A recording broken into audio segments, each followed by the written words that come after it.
Binyuze mu ihuriro nyarwanda ry'abantu bafite ubumuga bo mu turere 9 tw'igihugu bafashijwe kwiteza imbere binyuze mu matsinda yo kuzigama no kugurizanya nk'uko tibwirwa na Yusuf Sindiheba.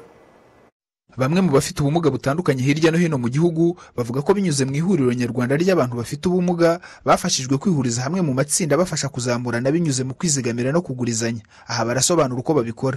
Umugabane shingiro ni amafaranga 400, ingoboka ari 100. Ya mafaranga 400 twatanze akajya imbega bakayabika, ubwo no kwizigama. Noneho yangoboka hagira umuntu ugira ikibazo muri iryo tsinda bakamugoboka, iyo ngoboka ikagenda ikamufasha.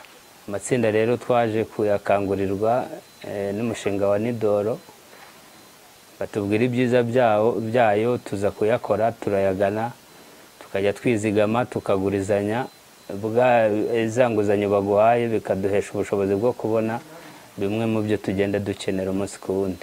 Nyuma yo gukangurirwa kwizigamira bakabishyira mu bikorwa, bavuga ko ubu batangiye kwiteza imbere binyuze mu bikorwa byo kugurizanya bibera muri aya matsinda. Nge natangiye kuguza amafaranga mu itsinda, dutangira gucuza amamera. Twagendaga twongera tuguza, twongera twishyura, ariko tuza kugeraho turasa no ku ntego. Nge amatsinda yaramfashije cyane, Nidoro amaze kutubwira ngo twibumbire hamwe, kuko turaguza tukanagurizanya. Ubu nyine ngewe ikintu nayishimiye nuko ibi bikorwa ariho nabyigiye.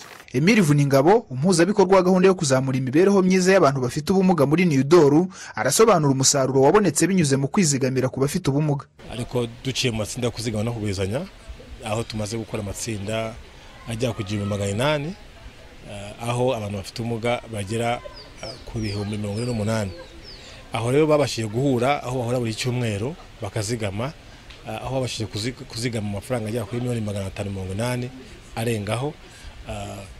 Bubwabo aruko twabashije kubigisha gusa uburyo gusevinga, gukora imishinga itandukanye. Sengiyumva Jean Damascene, umunyamabanga nshingwabikorwa w'ihuriro nyarwanda ry'imiryango y'abantu bafite ubumuga, avuga ko ubu bikorwa bagiye kubyagura bikarenga uturere 9 bakoreragamo, ahubwo tukagera kuri 18. Yari maze imyaka 4 hafi 5 ikorera mu turere 9. Ubu rero dutangiye urugendo rwo kongera uturere tundi 9, ariko dukomeza urugendo rwo kugira mu gihugu cyose. Niyo ntego. Impamvu ni iyihe dushaka kugera mu turere twose? Nuko mu turere 9 twakoreyemo hari impinduka zigaragara ku buzima bw'abafite ubumuga mu rwego rwo kwikorera imirimo ibyara inyungu biturutse mu kwizigamira. Kugeza ubu hashingiwe ku ibarura ryo mu mwaka wa 2012 mu Rwanda habarurwa abantu bafite ubumuga 446,453.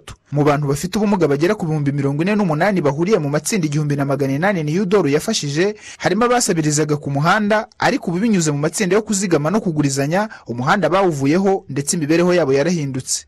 Sindiheba Yusufu, i Kigali.